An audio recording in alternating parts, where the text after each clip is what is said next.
वस्तु विचारत ध्यावते मन पावे विश्राम। रस स्वादत सुख उपजे अनुभवता को नाम। अनुभव चिंतामणि रतन अनुभव है रस को। अनुभव मार्ग मोक्ष को अनुभव मोक्ष स्वरूप। अनुभव मोक्ष स्वरूप। नाटक समय सर जी अपने चल रहे हैं और कल हमने छंद नंबर 12 तक पढ़ लिया था, जहां हमने देखा था कि ये जीव उद्गल द्रव्य और रागादि भावों से बिल्कुल न्यारा रहता हुआ पानी के ऊपर तेल की भांति उनसे भिन्न रहता है। और जो सम्यक दृष्टि है वो तो अपने ही सम्यक्त्व में, अपने ही आत्म में मस्त रहता है। अरे दोस्तों, सम्यक दृष्टि को तो सम्यक दर्शन भी विषय नहीं है। सम्यक दर्शन को सम्यक दर्शन का भी विषय नहीं है। सम्यक दर्शन को तो अपने सम्यक दर्शन का विषय आत्मा, शुद्धात्मा, वो विषय है। सम्यक दर्शन को सम्यक दर्शन में कोई रुचि नहीं, कोई इंटरेस्ट नहीं है। उसे तो अपने शुद्धात्म पने में इंटरेस्ट है, उसे प्रतीति करने में इंटरेस्ट है। आज हम पढ़ेंगे छंद नंबर 13। मैं स्क्रीन शेयर करता हूं, एक सेकेंड। विजिबल है? सम्यक दृष्टि का विलास वर्णन, मतलब सम्यक दृष्टि का क्या विलास है वो। को बुद्धिवंत नर निरिख शरीर घर, भेद ज्ञान दृष्टि सो विचारे वस्तु वास्तव। अतीत अनागत वर्तमान मोह रस, भीग्यो चेदानंद लखे बंध में विलास तो। बंध को विदार महामोह को स्वभाव डारी, आत्मा को ध्यान करे देखें पर गास तो। करम कलंक पंक रहित प्रगट रूप, अचल अबादत वेलिक वेलो के देव सास तो। अचल अबादत वेलो के देव सास तो। बहुत बढ़िया। इसका एक बार अर्थ पढ़ते हैं।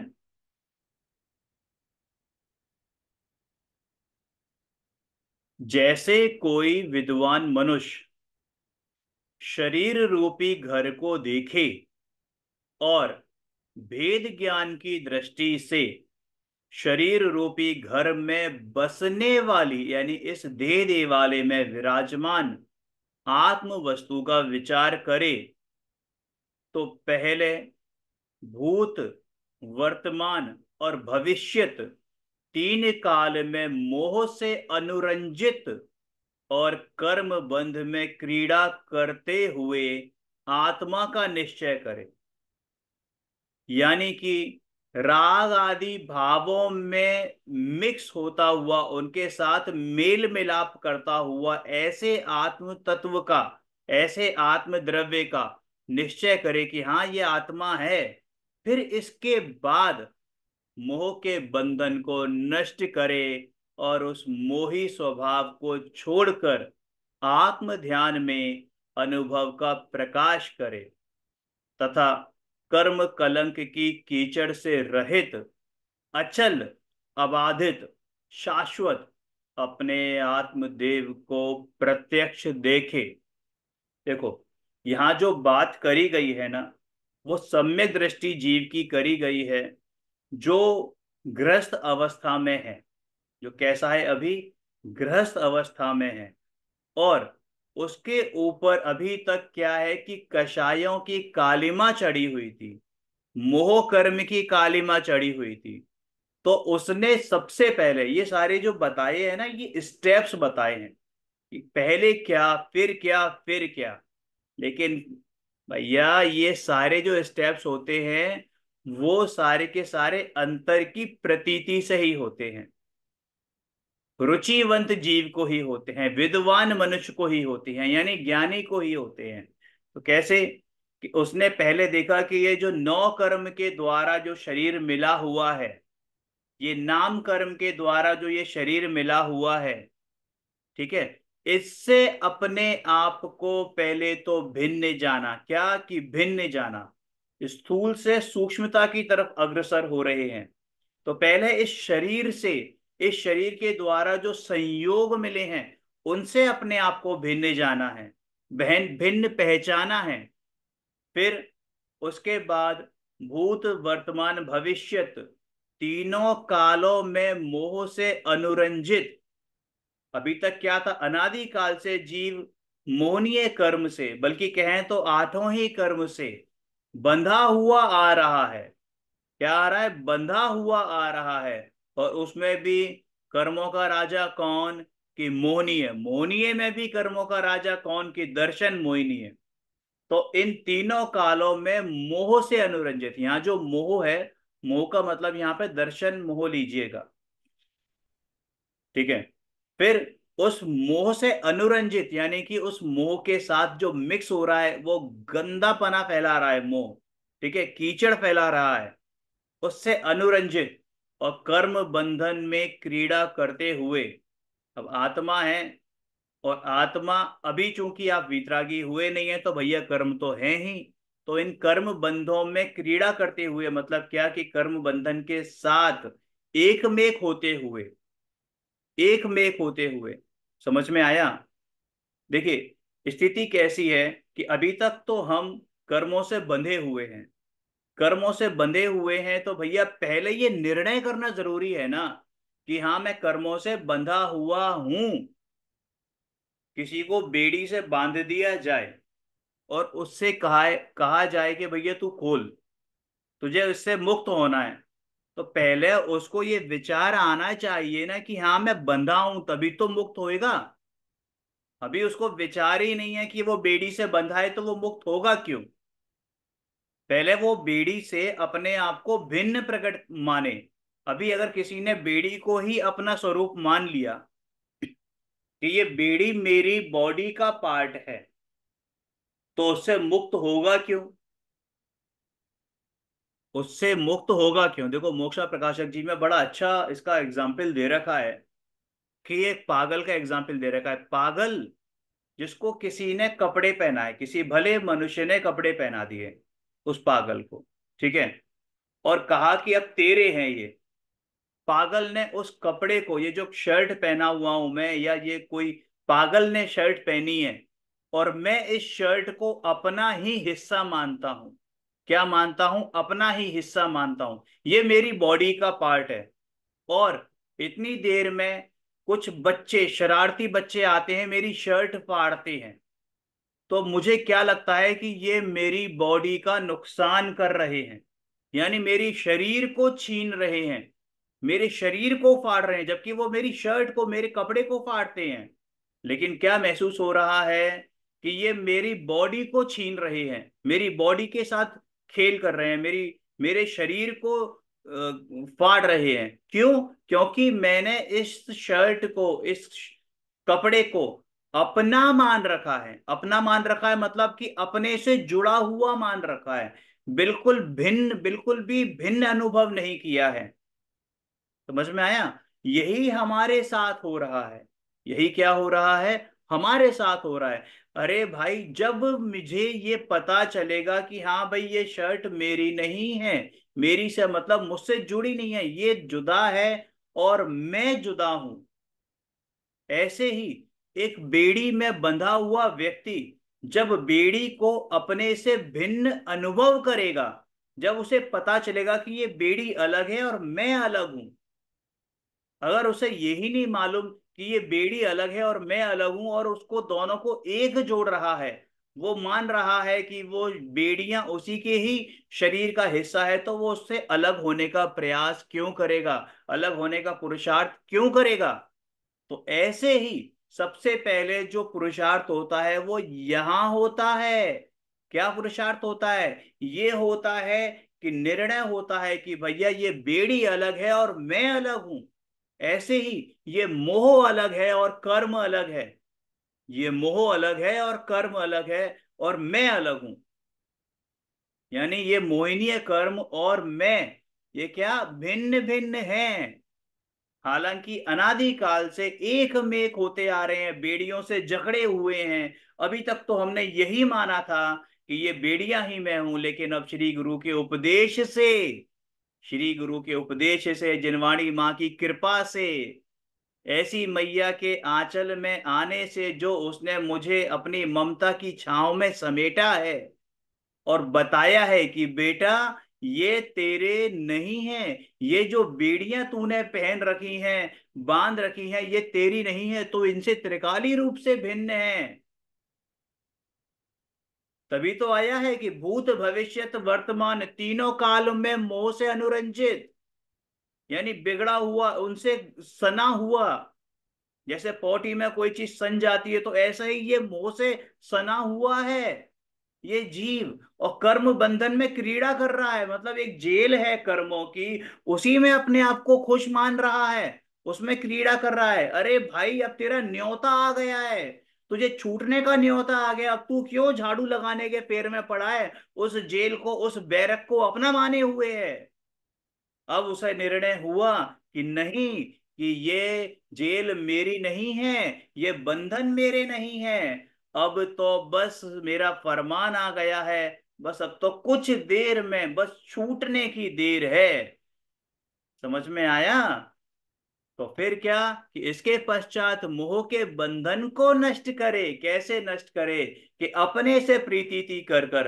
अरे यही मोह से बंधन का नष्ट होना है, कि जिस दिन ये पता चल जाता है कि मैं इस बेड़ी से भिन्न हूं, मैं इस बैरक से, इस जेल की बैरक से भिन्न हूं, बस वहीं पर ये मालूम पड़ जाता है कि हाँ, क्या, कि मैं भिन्न, मैं इससे निराला हूं, और ये बंधन मेरे नहीं है।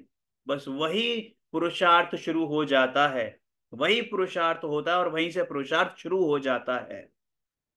इसके पश्चात मोह के बंधन को नष्ट करे, और मोही स्वभाव को छोड़कर आत्म ध्यान में अनुभव का प्रकाश करे। आत्म ध्यान में अनुभव का प्रकाश करे। अब क्या प्रकाश करना है? कि बस अपने ही आत्मा में, अपने परमात्मा स्वरूप में, अपनी आत्मा क्या, अपने में, अपने में, अपने परमात्मा स्वरूप में, जो तेरा ज्ञायक भाव है, जो तेरा कारण परमात्मा है, उसी में लीनता धारण करनी है। उसी में अनुभव लेना, उसी का अनुभव लेना है, और अनंत आनंद का वेदन करना, अनंत आनंद का पान करना है, अनंत आनंद के रस का, अमृत रस का पान करना है। और इस कर्म कलंक रूपी कीचड़ से रहित, इस अचल, अबाधित, शाश्वत अपने आत्मदेव को प्रत्यक्ष देखना है, यानी केवल ज्ञान प्रकट करना है। समझ में आया? केवल ज्ञान क्या प्रकट करना है? अरे केवल ज्ञान भी एक समय की पर्याय है। मेरा स्वभाव केवल ज्ञान है, अभी के अभी। वो तो जब मैं अपने आप, मुझे जब मेरे प्रियतम की प्रीत जगेगी। कौन कह रही है? कि ये जो बाहर घूमती हुई पर्याय है ना, वो कह रही है कि मुझे तो मेरे प्रियतम की प्रीत ऐसी जगी है कि अब मैं बाहर नहीं जाऊंगी। मेरा तो घर यही है, मेरे पिया का घर यही है, अब मुझे कहीं नहीं जाना है। तो वो जो बाहर की जो परिणति थी, बाहर घूम रही थी, अब उसकी सगाई हो चुकी है अपने वर के साथ, अपने ज्ञायक भाव के साथ, एक टंकोत्कीर्ण ध्रुव के साथ सगाई हो चुकी है। और विवाह तो जब होगा तो होगा, सगाई हो गई, अंगूठी चेंज हो गई, अब काहे की चिंता? अब काहे की चिंता? अब तो मैं तुम्हारी ही हो गई। बस ऐसे ही, जैसे एक प्रेयसी अपने पति, अपने होने वाले पति के बारे में सोचती है ना, अपने प्रियतम के बारे में सोचती है, बस ऐसे ही अब ये परिणति, बाहर घूमती हुई पर्याय, अब अपनी अंदर की ओर स्वयं सन्मुख हो गई है। और वरमाला तो जब डलेगी तब डलेगी, अभी तो बस अपने प्रेम का आनंद ले रही है। प्रेम का आनंद ले रही है। हाँ, हाँ, हाँ। और प्रत्यक्ष देखने की बात है तो जब जिस दिन वरमाला डलेगी उस दिन प्रत्यक्ष भी देखेंगे।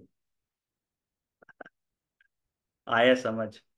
एक बार इस छंद को दोबारा पढ़ते हैं, बहुत आनंददायक छंद है।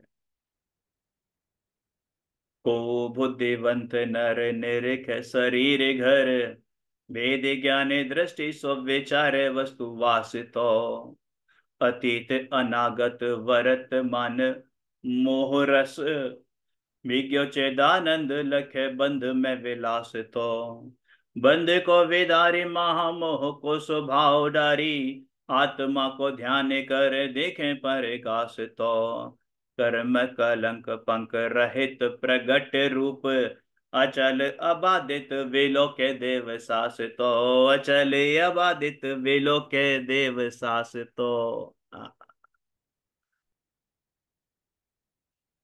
आइए, अब छंद नंबर 14। गुण गुणी अभेद हैं, यह विचारने का उपदेश देते हैं। ज्ञान और आत्मा, अरे जो ज्ञान सो आत्मा, जो दर्शन सो आत्मा, जो सुख सो आत्मा। जितना सुख का अनुभव करते हो उतना ही आत्मा है, जितना ज्ञान का वेदन करते हो उतना ही आत्मा है, जितना दर्शन का अनुभव करते हो उतना ही आत्मा है। जितनी प्रभुता, जितनी विभुता आप में समाहित है, बस उतना ही आत्मा है, उससे ज्यादा कम नहीं है। शुद्ध नयातम आत्म की अनुभूति विज्ञान विभूति है सोई, वस्तु विचारत एक पदार्थ नाम के भेद कहावत दोई, यो सर्वंग सदा लखी आप ही आत्म ध्यान करे जब कोई, मेटिय शुद्ध विभाव दशा तब शुद्ध स्वरूप की प्राप्ति होई, शुद्ध स्वरूप की प्राप्ति होई। शुद्ध नयातम आत्म की, शुद्ध नयातम आत्म की अनुभूति विज्ञान विभूति है सोई। शुद्ध नय के विषय भूत आत्मा का अनुभव ही ज्ञान संपदा है। क्या बोला? शुद्ध नय के विषय भूत आत्मा का अनुभव ही ज्ञान संपदा है। अरे भाई, ज्ञान ज्ञान तभी नाम पाता है जब वो अपने को जानता है, अपनी अपना अनुभव करता है। अरे जो प्रकाश है ना, अगर वो स्वयं को ही प्रकाशित ना करे तो अन्य कहां से भाषित हो? ये ट्यूबलाइट जल रही है, सीएफएल जल रही है, तो सबसे पहले तो खुद को प्रकाशित कर रही है, बाकी सब तो अपने आप उसमें जितने भी सामने गे हैं, जितने भी सामने ऑब्जेक्ट्स हैं, सब अपने आप प्रकाशित हो रहे हैं। कोई उसको कोई खास पुरुषार्थ नहीं करना पड़ रहा कि हर किसी पे जाकर देखना पड़ रहा है कि नहीं, स्वयं प्रकाशित हुआ, स्वयं को जाना, तो बस सबको जाना। तो वही ज्ञान संपदा है। आत्मा और ज्ञान में नाम भेद है, वस्तु भेद नहीं है। वस्तु विचारत एक पदार्थ, नाम के भेद कहावत दोई, नाम के भेद तो दो हैं, लेकिन वस्तु तो भैया एक ही है, ज्ञान कह लो या आत्मा कह लो।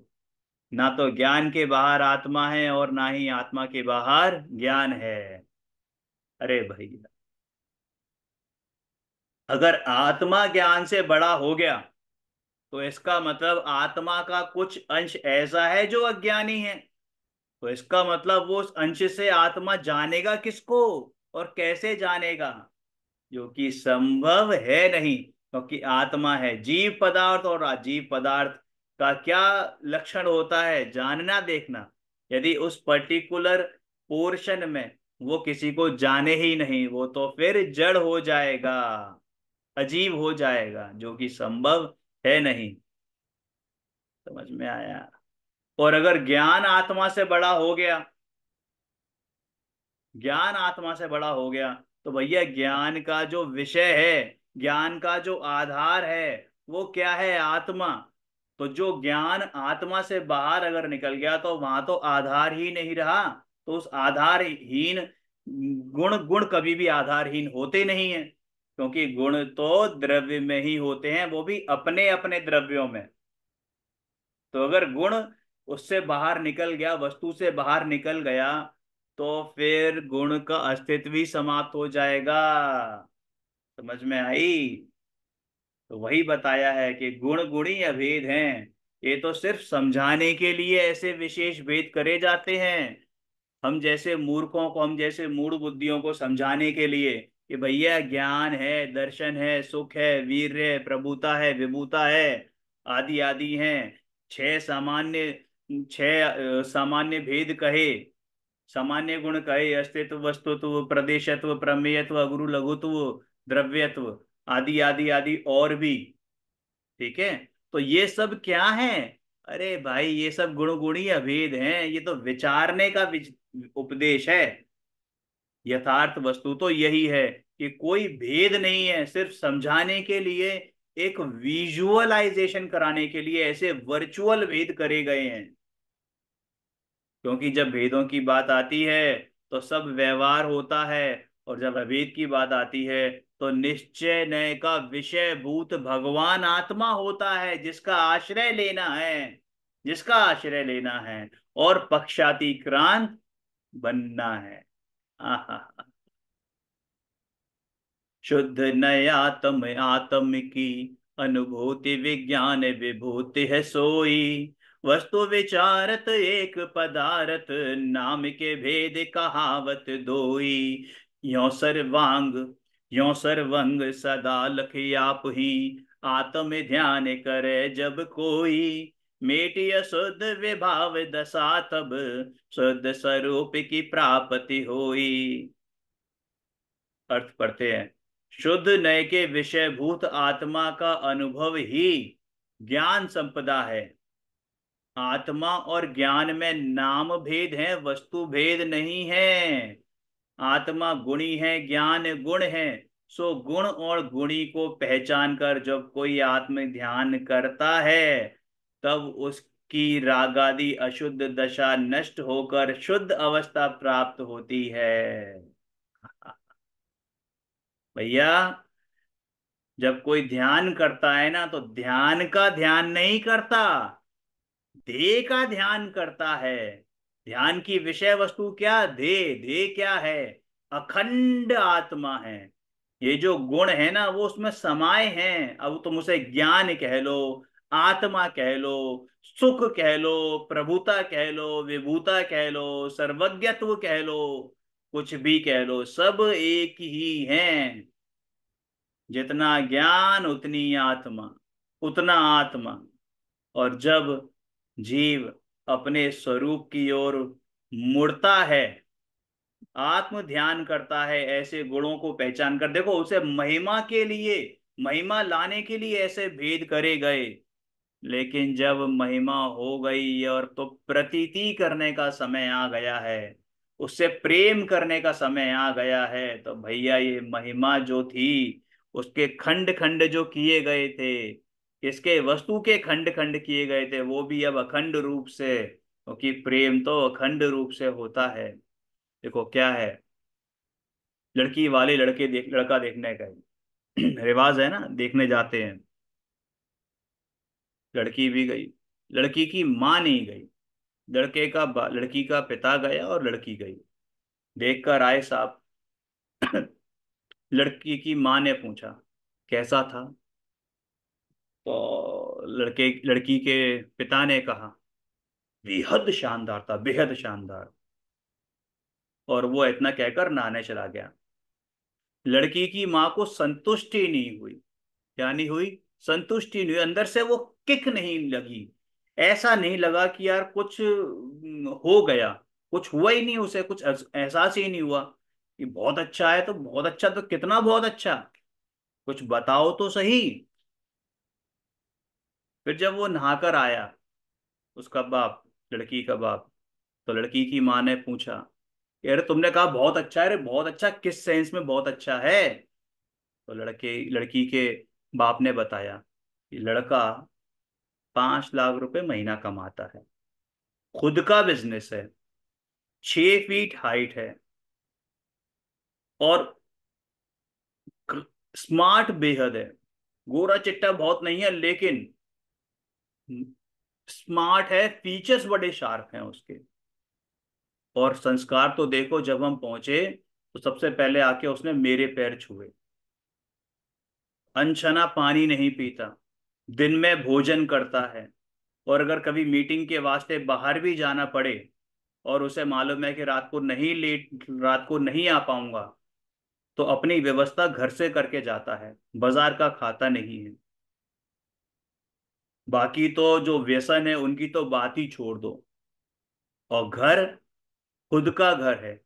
माँ बाप साथ में रहते हैं, लेकिन फिर भी खुद का घर है। 5 BH के घर है। अब ये बताओ, अब उसकी बात में वजन कितना आया? उस लड़की के पिता की बात में कितना वजन आया? उस बात में वजन था कि बहुत अच्छा है, या इस बात में वजन है जो अब बताया कि उसकी लड़की की माँ को अब क्या अनुभव होगा, क्या फील होगा? उस समय अच्छा फील हो रहा था, या अब उसे अच्छा फील होगा? अब उसे लगेगा कि अहो भाग्य, हमारे तो भाग्य खुल गए कि ऐसे घर में ऐसे लड़के से हमारी बेटी ब्याही जाएगी। अब उसे महिमा आई। अब आप मुझे ये बताइए कि उसको टुकड़े कर करके बताया गया, उसके भेद करके बताया गया, कि उसकी हाइट बताई गई, उसका कॉम्प्लेक्शन बताया गया, उसकी सैलरी बताई गई, उसका बिजनेस बताया गया, उसका नेचर बताया गया, है ना, उसका सिविलाइजेशन बताया गया, सब कुछ बताया गया, संस्कार बताए गए, ये सब खंड खंड करके बताया गया।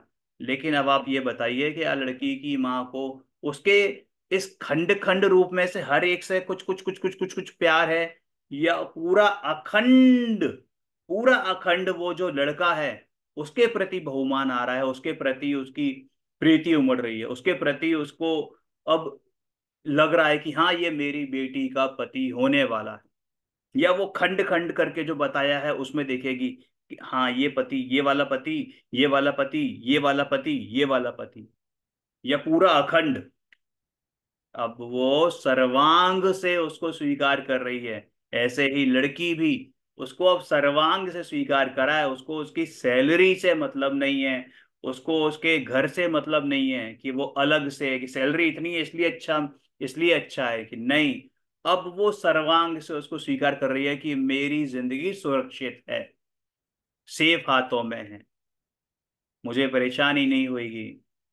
ठीक है, सैलरी वैलरी तो चलो कर्मों का उदय है, लेकिन संस्कार, कि डेली मंदिर जाता है, अनछना पानी नहीं पीता है, दिन में भोजन करता है, जमीकंद वगैरह वगैरह का त्याग है, हम्म, स्वाध्याय करता है, नित्य प्रतिदिन स्वाध्याय करता है, और उसके बावजूद बिजनेस भी अच्छा कर रहा है, अच्छा खासा कमा भी रहा है, दिखने में भी बड़ा अच्छा है। समझ में आया? अब वो पूरा अखंड उसको प्रिय हो गया है, अखंड। ऐसे ही ये भेद करके समझाया जाता है ताकि हमारे अंदर उसकी महिमा जगे। लेकिन जब प्रीति होती है ना, तो वो अखंड से ही होती है, वो अलग अलग करके नहीं होती है। क्या नहीं होती? अलग अलग करके नहीं होती है। कि ज्ञान वाला आत्मा, कि दर्शन वाला आत्मा, कि सुख वाला आत्मा, कि वीर्य वाला आत्मा, कि प्रभुता वाला आत्मा, नहीं। अखंड अखंड अखंड। समझ में आ गया? और उस अखंड में वो राग आदि वगैरह तो बहुत दूर की बात हो गई, अपना भेद भी गौण हो जाते हैं। क्या भावार्थ है? आत्मा गुणी है और ज्ञान उसका गुण है, इनमें वस्तु भेद नहीं है। जैसे अग्नि का गुण उष्णता है, कोई अग्नि और उष्णता को अलग करना चाहे तो नहीं हो सकते। उसी प्रकार ज्ञान और आत्मा का सहभावी संबंध है, पर नाम भेद अवश्य है, यह गुणी है और उसका गुण है।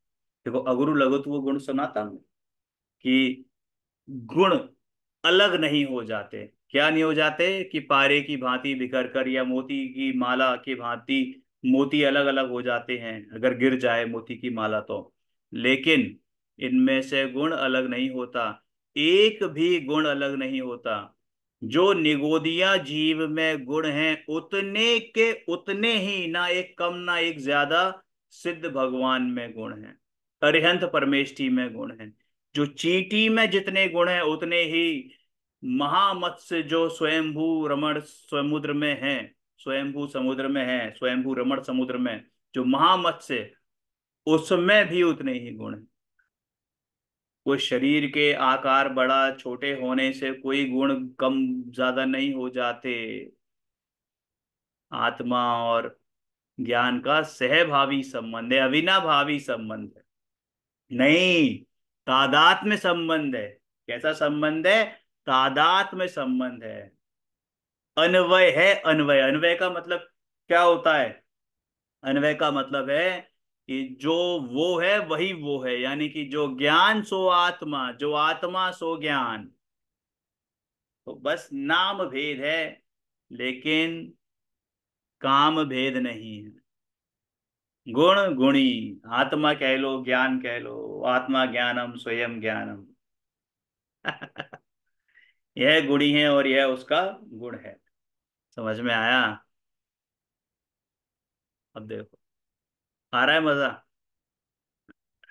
अब देखो ज्ञानियों का चिंतवन कैसा चलता है।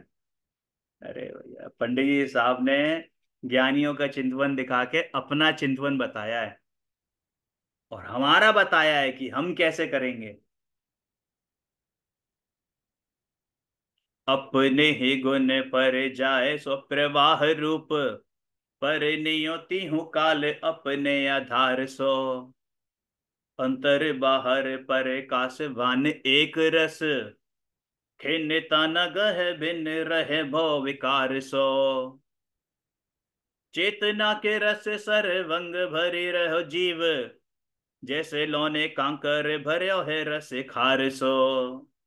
पूरन स्वरूप, पूरन स्वरूप यति उज्ज्वल विज्ञान घन, मुको हो प्रगट विशेष निर्वार सो। मुको हो प्रगट विशेष निर्वार सो।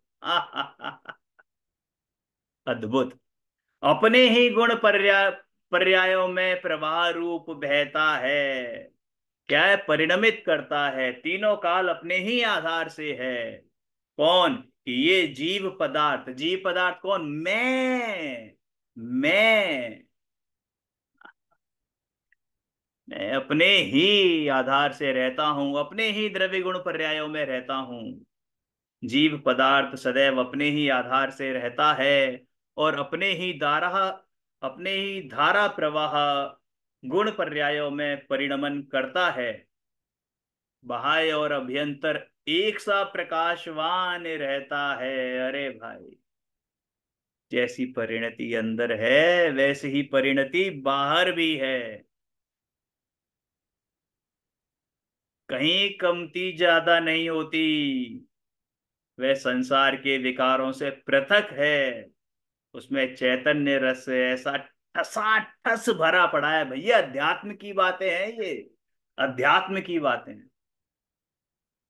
इनको तो रस लेके अंदर अनुभव करके ऐसा महसूस हो, ऐसा अनुभव हो कि बस ये तो मैं ही हूं, मैं ही हूं, मैं ही हूं। त्रिकाली शुद्ध भगवान आत्मा मैं हूं, और आनंद का अमृत मेरे अंदर ऐसी कल्लोलें ले रहा है, और उसमें मैं डूबा जा रहा हूं, डूबा जा रहा हूं। जीव पदार्थ सदैव अपने ही आधार रहता है, और अपने ही धारा प्रवाह गुण पर्यायों में परिणमन करता है। बाह्य और अभ्यंतर एक सा प्रकाशवान रहता है, कभी कमती नहीं होता। वह संसार के विकारों से पृथक है।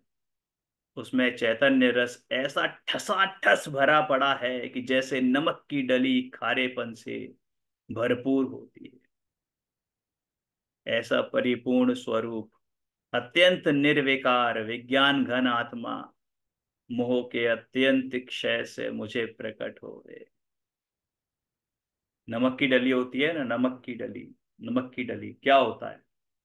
जहां से चखो वहीं से खारापन है, जहां से चखो वहीं से नमकीन। कहीं ऐसी जगह है जहां उसका वो नमकीन पना ना हो? तो बस ऐसे ही कहीं ऐसी जगह नहीं है जहां वो चैतन्य रस ना हो।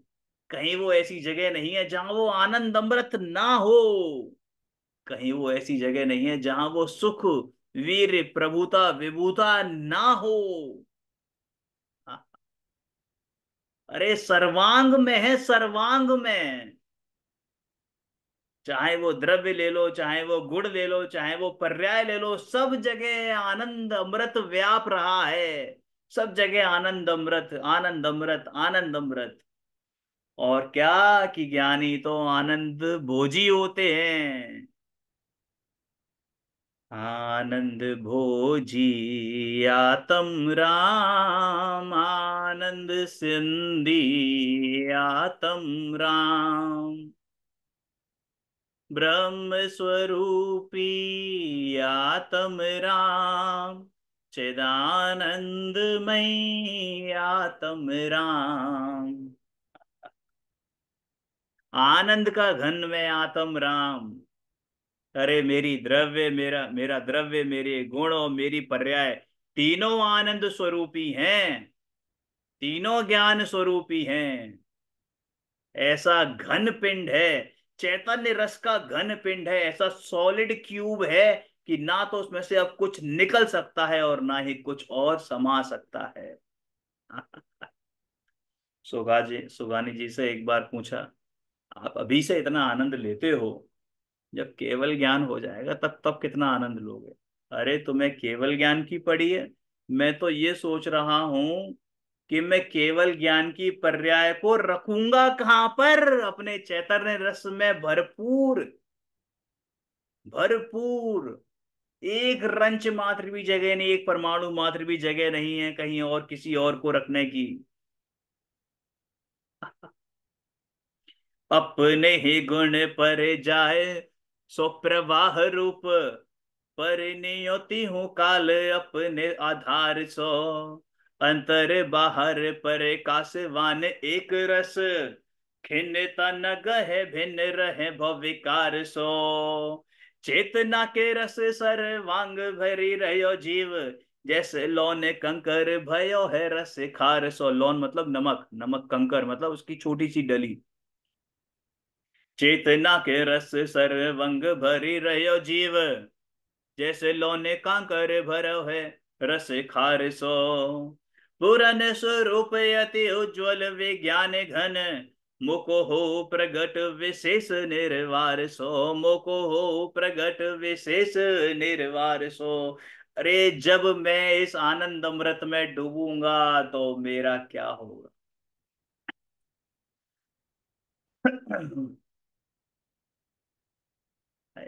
कितना आनंद है, आनंद। अरे जिनको जब मतलब अनुभव करते हैं, आप पढ़ते हो तभी इतना रस आता है, तो सोचो ज्ञानियों की कैसी परिणति रहती होगी। और ज्ञानियों की जो चौथे गुण स्थान में है, जो अभी सम्यक दृष्टि है केवल गृहस्थ अवस्था में, उनकी परिणति कैसी रहती है, और उनसे ज्यादा मुनिराजों की परिणति कैसी रहती होगी। और जब मुनिराजों की परिणति ऐसी है तो केवलियों की परिणति कैसी रहती होगी। अरे सबकी परिणति बराबर है, सब अपने अपने आनंद को पूरी तरीके से भोग रहे हैं। जितना आनंद वहां प्रकट हो रहा है, पूरा का पूरा आनंद वो उसको भोग रहे हैं।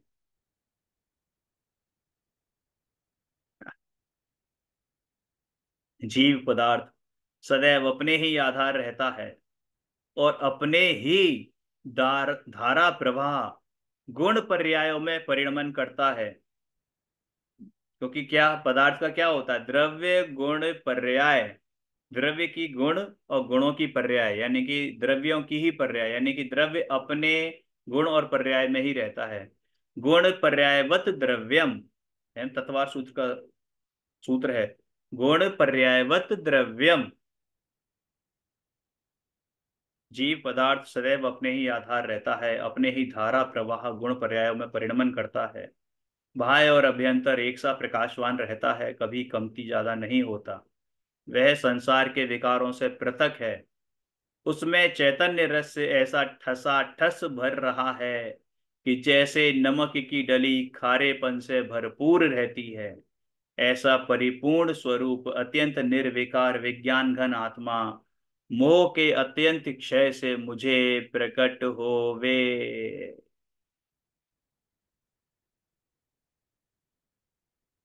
मित्रों, आज तो मन नहीं कर रहा बंद करने का, लेकिन समय सीमा है। इसको आनंद ले लेके पढ़ते रहिए, पढ़ते रहिए, पढ़ते रहिए, गुनगुनाते रहिए। जिस दिन भी ये हल्का सा भी क्लिक किया ना, तो इसका गुनगुनाना सार्थक हो जाएगा।